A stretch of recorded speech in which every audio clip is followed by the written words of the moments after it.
a donné à chaque être humain le même temps chaque jour. C'est 24 heures. Je peux être le président des États-Unis, je peux être un ouvrier, tout le monde a droit à 24 heures. Dessus, Dieu liste tout le monde, 24 heures.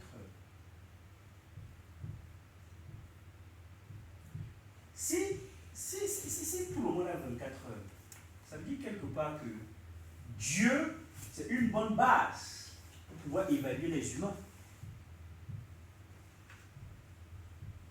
Parce qu'à ce niveau-là, personne n'est devant l'autre. Tout le monde est au même niveau. Je suis étudiant en Polytechnique, je suis étudiant en Yaoundé 1, on a tous droit à 24 heures.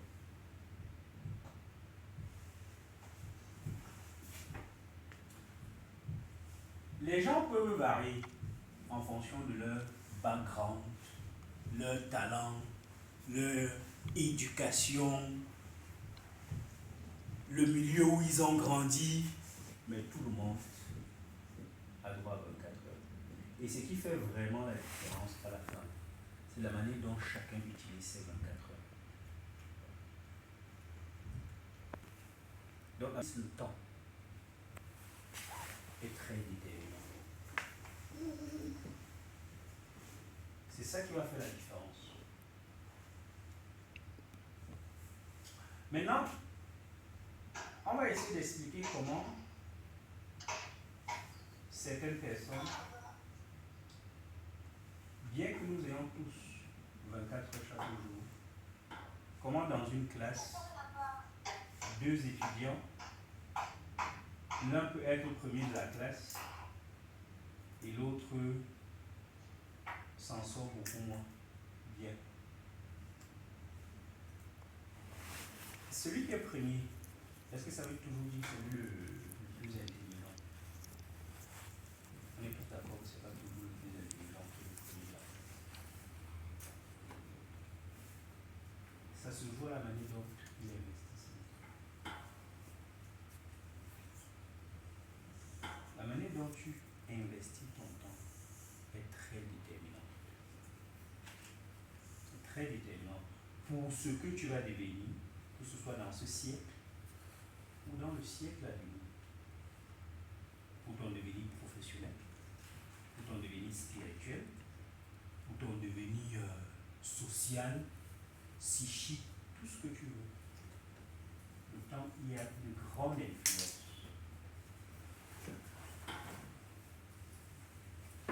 Donc, le temps est également une denrée très périssable. Chacun d'entre nous, j'entends souvent les gens dire allons tuer le temps. Hein? Ça existe beaucoup au Cameroun. Boum, viens, on va tuer le temps. Ce temps que tu t'en vas tuer, tu pourras le racheter. Et la meilleure façon de perdre son temps, c'est de perdre une seconde après l'autre. Une minute après l'autre. 5 minutes, 10 minutes, 15 minutes. C'est comme ça qu'on gaspille le temps. Un commentaire à gauche, un commentaire à droite, comme disait le juge. Une autre tragédie se trouve dans le temps que l'on a mis au sommeil. Une pensée populaire dit qu'on doit dormir 8 heures chaque jour. Alors, si tu trouves un document signé par un médecin sortant d'une école de médecine qui atteste cela, moi j'ai envie de lire. J'ai cherché jusqu'à présent, je ne l'ai pas trouvé.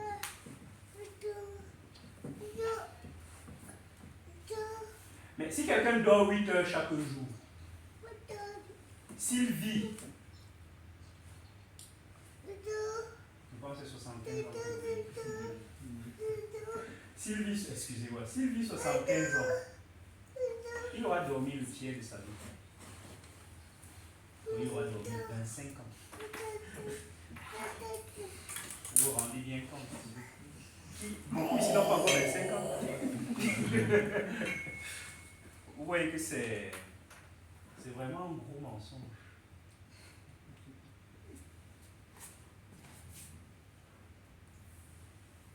Donc, le temps est vraiment périssable. Le temps qui est devant toi, tu dois être un acteur, tu dois décider de bien l'utiliser. Parce que si tu n'utilises pas bien ce temps-là, la fois où tu l'as rencontré là, c'est la première fois.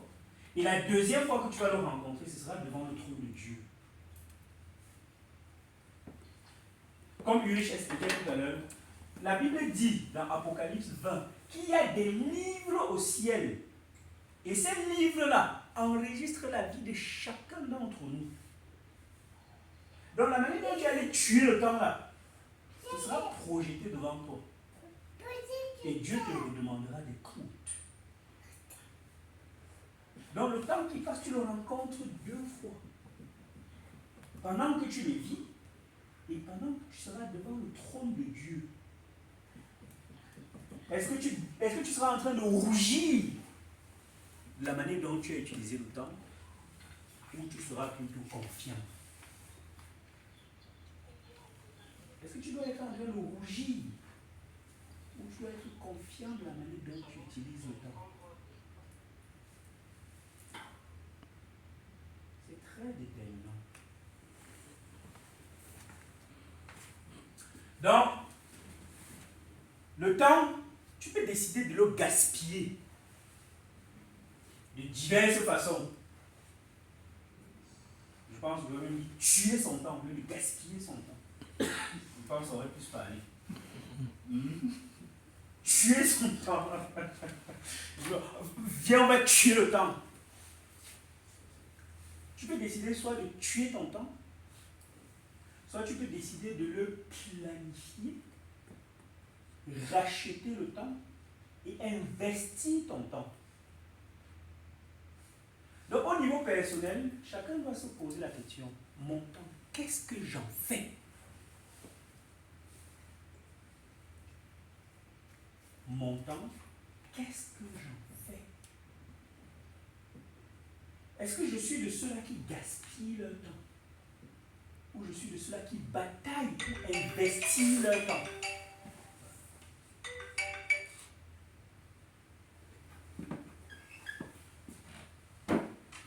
Où est-ce que je me situe?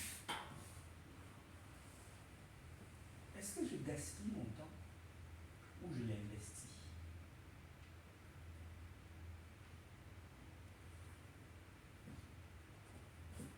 C'est très important. Ton temps, qu'en as-tu fait? Dans le temps, au final, on peut dire sans risque que c'est l'une des plus grandes richesses que chacun d'entre nous possède.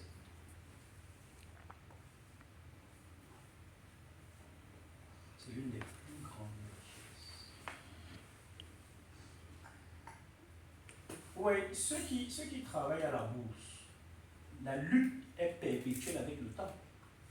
Ils veulent des ordinateurs plus rapides, ils veulent des logiciels plus rapides, ils veulent tout plus rapide.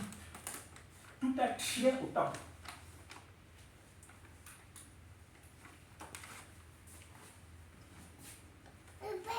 Donc même pour se faire de l'argent. Ok, donc on va essayer de parcourir les 4 points. On va regarder comment les gens gaspillent leur temps. On va voir comment tu peux planifier ton temps, le racheter et l'investir. L'investir pour pouvoir réussir maintenant et l'investir en vue de l'éternité.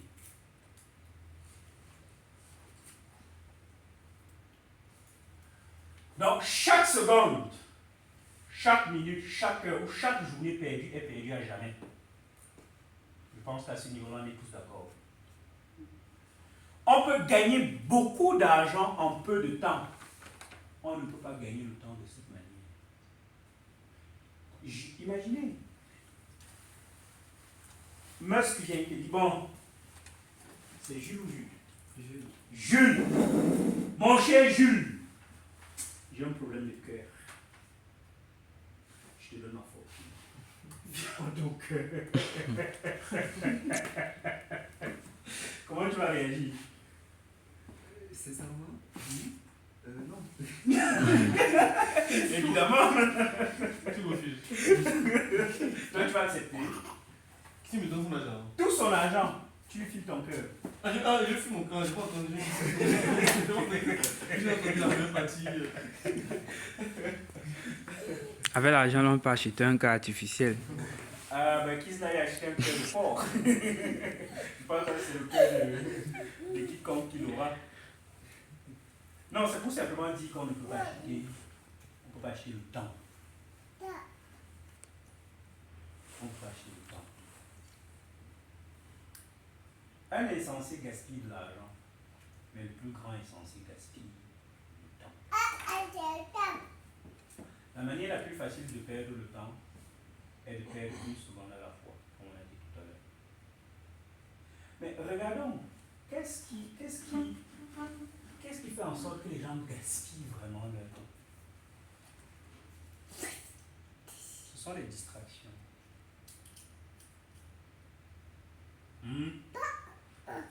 Beaucoup de distractions. Oui, tu vas nuancer, t'inquiète pas. Je me demandais si tu me poses des questions avant ou après. Ça dit ou après. Pose ta question. Non, c'est ça ma question d'abord si j'ai demandé si c'est pas bon après. Pose après. Ok. Note ta question. D'accord. Les distractions, l'oisiveté, le manque de discipline, la paresse, la mauvaise organisation. Je pense que vous pouvez couvrir tout le tableau si on doit énumérer ce qui pousse en fait, ça ce sont les manifestations visibles de comment est-ce que les gens gaspillent leur temps. Mais très honnêtement, ce n'est pas là que se situe le problème. Le problème est à l'intérieur de l'homme.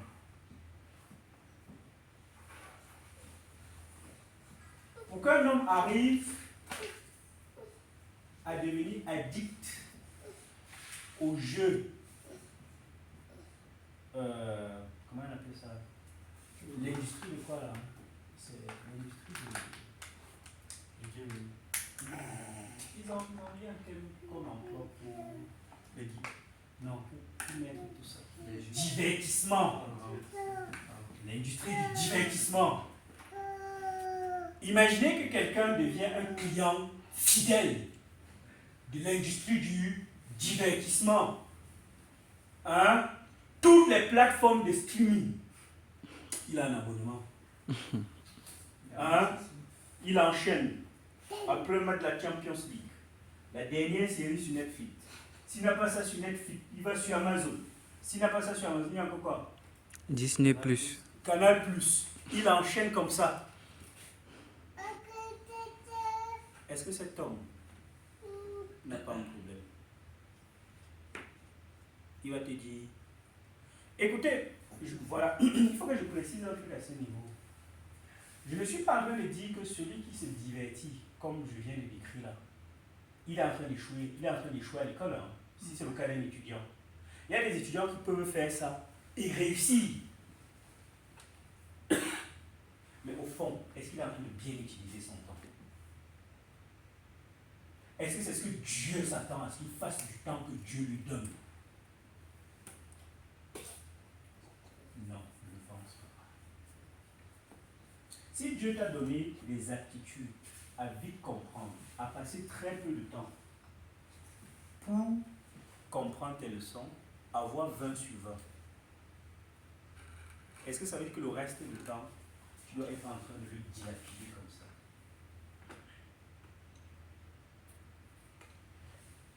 Je pense que cet étudiant qui fait cela essaie plutôt de rencontrer un besoin qui est plus profond dans ces choses-là. Et la plupart du temps, le besoin qu'il veut satisfaire ne trouve pas la réponse ou la solution à cet endroit-là. Donc, toutes ces manifestations, que ce soit l'oisiveté, le manque de discipline, l'approche, tout ça, ce sont juste des effets externes. Le vrai problème est dans le cœur de l'homme. Donc, quelqu'un qui arrive à ce niveau-ci Il est simplement en train de démontrer que j'ai un problème. Il y a quelque chose qui me manque. J'ai un manque à l'intérieur de moi. Il me faut quelque chose.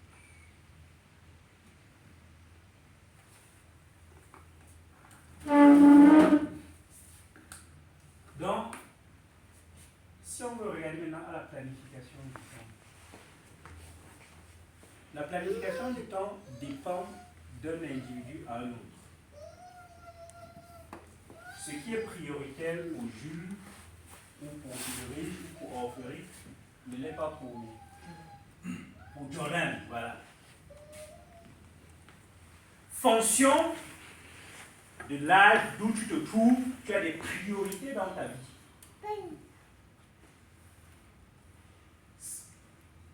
C'est pourquoi, pour pouvoir bien planifier son temps, il faut avoir une claire connaissance de quel est le but de ma vie. Il te faut un but clair.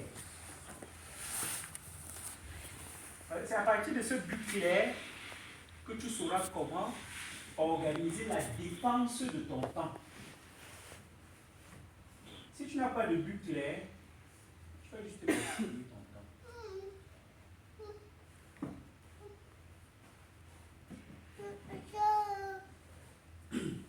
C'est ce que je veux qu'on retienne à ce niveau. Et ton but, ce qui est ton but, est normalement la priorité de ta vie. À ce moment-là. Je pense que, étant étudiant, la priorité, c'est de bien réussir ses études. Si je prends le cas d'un étudiant chrétien, son but, c'est de réussir ses études de manière à pouvoir glorifier le Seigneur Jésus-Christ. Par son excellence, que Christ soit glorifié. Et si c'est un étudiant chrétien, comme j'ai dit, pendant qu'il est à l'université, c'est le moment où il est au niveau le plus élevé de ses forces, même physiques. Donc c'est le moment où il doit s'efforcer le plus à chercher Dieu, à connaître Dieu, à expérimenter Dieu.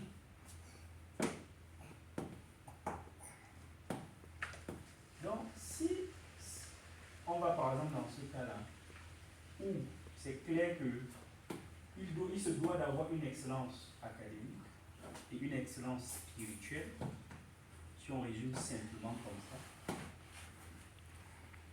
ce sera le but de cet étudiant-là. Et tout ce qu'il fera de son temps doit graviter pour converger vers une excellence spirituelle et une excellence académique.